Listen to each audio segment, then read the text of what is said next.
Well, hello there. I have a really different video for you today.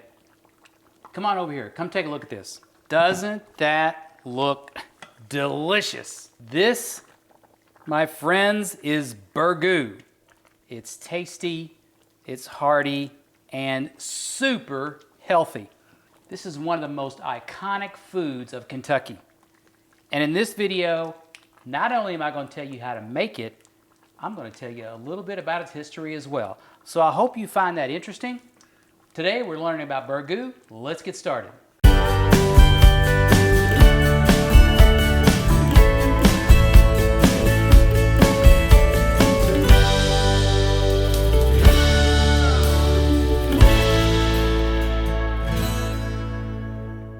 My name is Richard Royster, Associate Principal of Lafayette High School. Today's video actually has nothing to do with Lafayette High School. For those of you that know me, you know that I love cooking. Today's video, I'm cooking up something very special, burgoo, and I'm giving it away as a gift. Miss Gorski, one of our deans, is out on maternity leave, and I know that's kind of tough. And it's one of my favorite things to cook, especially this time of year. Super hearty, healthy, filling. It is a wonderful thing to cook. If you have not had Kentucky burgoo, you're missing out. The recipe is going to be exactly in the description below, so if I skip any of the details, just check in the description below. You won't miss any of the details down there. We're going to go ahead and start with the meat. We want that to be as tender as possible, so it needs the longest cook time. So we're going to go ahead and get started. I will say, burgoo rule number one is that you need multiple meats. We're going to use beef and chicken thighs. Now, a lot of recipes call for 3 meats. It's not uncommon to see that in a recipe. And of course, back in the frontier days, where this recipe got started in Kentucky, lots of times there were varmints thrown in as well. Of course, venison was very common, but squirrel, possum, raccoon, those were all things that would have perhaps found themselves in a burgoo. Now, let's go ahead and get started. Let me grab the beef. We're going to go ahead and put this chicken in the oven so we can go ahead and get started. We're going to cook the chicken separately. There it goes in the oven. And I have a hot pot here. One of the things that you really need to cook good burgoo is you need a heavy pot. Now, if you have a crock pot, that's fine as well. Just go ahead and dump everything, turn it on, walk away. But a heavy pot on the stovetop that you tend for a little bit, I think is going to improve the results. Let's get this beef going. We're adding just a couple tablespoons of olive oil. It's really important to brown off your meat for flavor. You get so much more flavor when you brown your meat. We'll go ahead and get that in there and just get it going. Okay, while this meat is going, we're going to do some vegetable prep. There's a whole lot of vegetables in burgoo, and that's one of the reasons why it's so healthy. So this meat's going to take plenty of time. Let's go ahead and get the vegetables going. We're going to be using 1 whole onion. Next, we're going to cut the potatoes because we want to be sure the potatoes are in there for a good long time as well. We're just going to quarter these. I do prefer the red potatoes. I think they add a much better flavor to the dish. Take a look at this pot of beef. See those where it's sticking on the bottom there? That is called fond. That's where all the flavor is. There's so much flavor in there. When you have that dark meat on the outside, you got the fond in the bottom of the pan. That's going to add a ton of flavor to the soup. That's what we want, and that's why we brown the beef in the kettle. All right, now we're going to throw in our onions. We're just going to sweat those out for a few minutes while we cut the potatoes. All right, so while the chicken is finishing up, we're going to let the onions and the potatoes cook to be sure they are good and soft. And we're going to add 2 cans of low-sodium beef broth. Now that's going to allow those potatoes to give a head start because they just seem to be a little bit harder than the other vegetables that we're going to add in later. Now just let it sit until the chicken's done. So while that beef, onion, and potatoes are simmering, we're going to go ahead and get the rest of the vegetables ready. We're going to add 6 ounces of corn by weight. That's about a cup. Same thing for lima beans. 6 ounces by weight, that's about a cup. If you don't like lima beans, use black-eyed peas. We're also going to add 6 ounces by weight of green beans, but that's about a cup and a quarter if you're measuring. Now let's set that aside. We're going to get some of the chopped vegetables ready. So we're going to get together some celery and also some carrots. You're going to want about 3 or 4 pieces of celery and 3 or 4 carrots to give you a good amount. You can chop your carrots however you like. I just like to cut mine into rounds on the diagonal. Oh yeah, so these chicken thighs have been baking for an hour. They are done. We do got to let them cool off though. We're going to need a pound of this chicken meat. So we are getting close to finishing up adding all the ingredients, and then it's just to wait and let it cook. So in here we have our carrots, our celery, green beans, lima beans, and corn. In here we have 2 cloves of garlic. This is a lot of liquid ingredients right here. We have 2 tablespoons of ketchup. We've got some Tabasco sauce, Worcestershire sauce, vinegar, and lemon juice in here also. Here we have our dry spices, which is the cayenne, white pepper, thyme, and black pepper, and a little bit of salt. We're probably going to need to balance that salt a little bit later. Also, we have some petite chopped tomatoes here and some tomato sauce. So let's go ahead and get this in there while we let the chicken cool. So here we go. Let's take a look in here. You can see we've got the beef in here. You can see the beef broth is starting to color the potatoes, and they're starting to get soft. Very nice. The thing about burgoo is it is super cooked down. Just keep cooking it and keep cooking it and keep cooking it. In olden days, they would cook these outdoors in giant cast iron vats. They would take 10, 12 hours or more of cooking and stirring until everything was almost homogeneous. And it was kind of like a chili that had been all cooked down and very thick. Okay, so let's get into a little bit of burgoo history here. The word burgoo has actually been around a long time, a lot longer than this dish has. Burgoo is basically oatmeal. If you go back to the naval accounts of the British Navy in the 16 and 1700s, one of the things that the sailors were served was oatmeal, and they called it burgoo. They fixed oatmeal in the morning. They would often have it with molasses on top, and frequently fat. So it was basically a fatty oatmeal.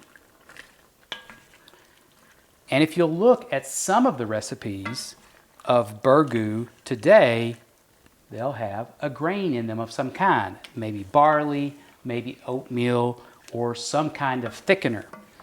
Now, I'm not sure how the word burgoo traveled from the British Navy in the 1700s to Kentucky. But burgoo is a distinctively Kentucky dish. And generally, it does not have grain anymore, although frequently it has a thickener in the form of okra. I don't like okra that much, so I'm not putting okra in here. I also don't put cabbage in here, and many recipes call for cabbage. All right, let's go ahead and put the seasonings in. Gonna go ahead and put the garlic in.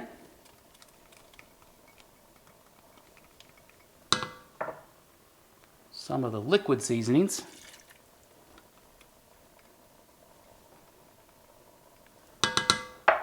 Tomato sauce.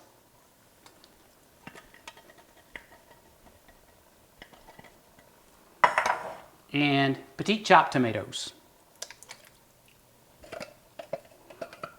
The proportions aren't precise. If you like a little more or a little less of something, you go right ahead.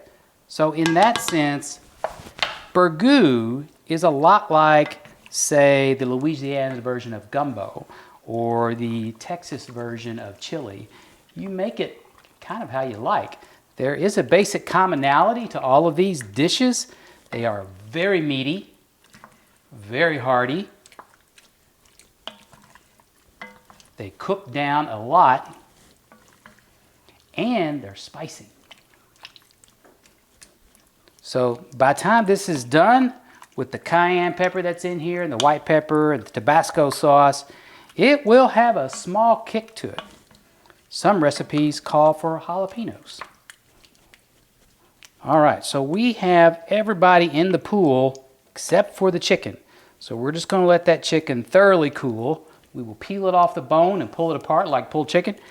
And then we will add 1 pound of chicken in here. I like the way that texture is when it's in that pulled state. So that's why I like to do it that way. All right, so we're going to get this going.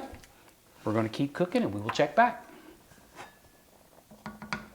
Okay, let's look at a little bit more about the history of burgoo as it relates to Kentucky. Now, so we already know that burgoo was a word commonly in use in the Navy, especially the British Navy. Maybe it was used in the American Navy. I do not know. I don't have that level of historical knowledge. But there are a couple alternatives for how the word may have came into be used for this particular dish. One of those has to do with the combination of two words, and that is barbecue and ragout. Ragout is a vegetable stew, a French vegetable stew. And I can easily imagine that if you have a thick vegetable stew on a plate, and you also have some barbecued meat on a plate, and you end up mixing those things together, just like the items on the plate are mixed together, the words could be mixed together. And so you have barbecue ragout or burgoo. So I can definitely see how there would be this connection between this word and this dish. Now, another theory in terms of the origin of the word burgoo and how it relates to this dish is a derivation of the word bird stew. And the legend goes that Civil War soldier had a speech impediment, couldn't pronounce it right, and so it became burgoo. That simply doesn't fly with me, no pun intended, because the actual word burgoo, in terms of this dish with meat and vegetables, was actually in use well before the Civil War and quite early in Kentucky history. It is in newspapers in the 30s and 40s. A burgoo was not just a dish, it was an event, it was a gathering. So a gathering of people to celebrate and to have a big giant meal together was called a burgoo. And I can imagine a situation where a little bit like stone soup. There's a giant pot and lots of people throw lots of things in. They are hunters, they are frontier hunters, they're bringing in varmints, they're bringing in vegetables, especially in the fall. So they're bringing in fall vegetables, potatoes and onions and carrots, beans, and they're throwing in meat. And then all that is a burgoo. But again, how does the word connect to here? How did it get from oatmeal, which is what it was, to this? The fact of the matter is no one exactly knows. But why is Kentucky considered the king of burgoo? And that there is a very specific reason for. But you're going to have to join me in the Lexington Cemetery, and I'll show you. So here we are at the Lexington Cemetery, and if I've done my research correctly, what I want to show you is just around the corner over here. Let's go check that out.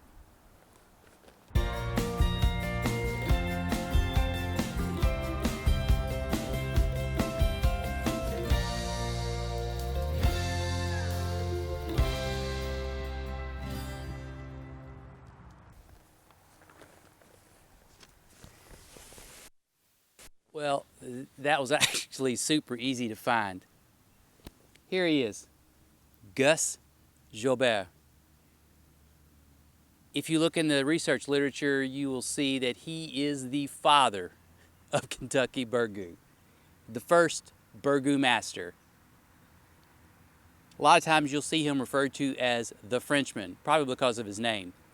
He was actually born in New York City, and he moved to Louisville when he was 8 years old. In 1861, he joined the 1st Kentucky Infantry for the Civil War on the Confederate side. After that unit disbanded, he joined Morgan's Raiders, was captured in Ohio, and served time in prison in Illinois. After the Civil War, he returned to Lexington, Kentucky, worked some at Buffalo Trace Distillery, and became a famous burgoo master.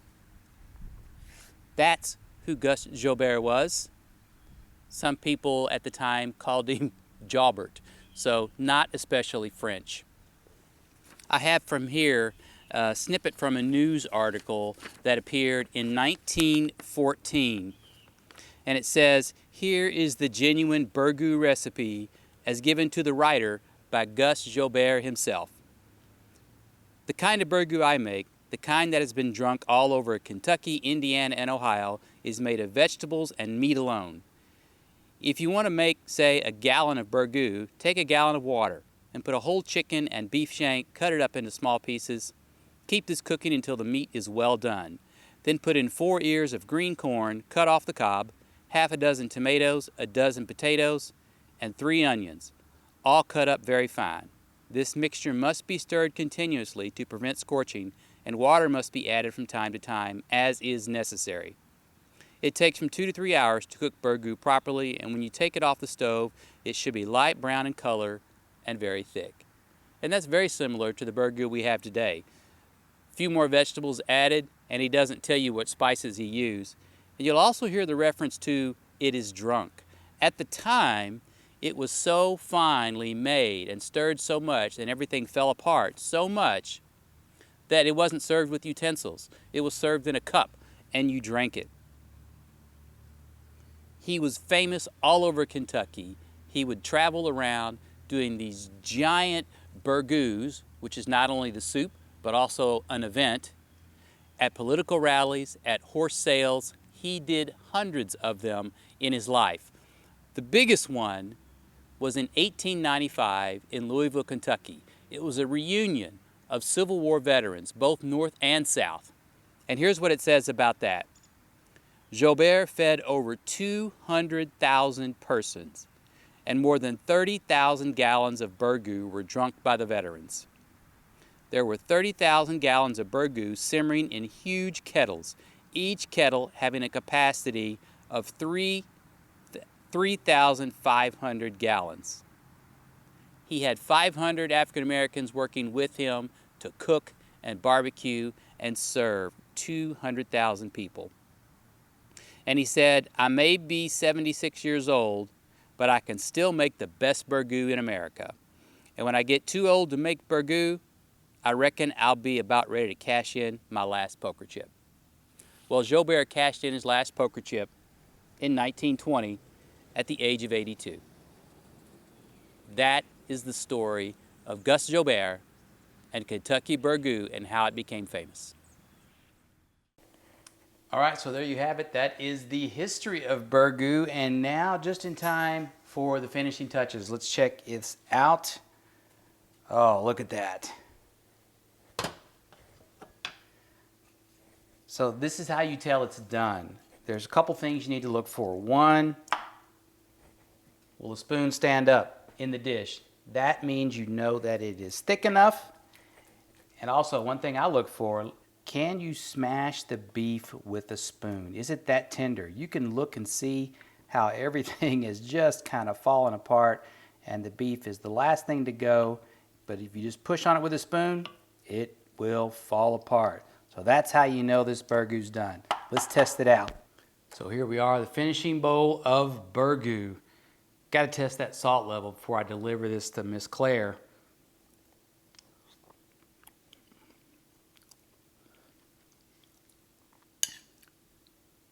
Just enough spice to keep it interesting. Very tender. Super healthy. This is a good winter meal, guys.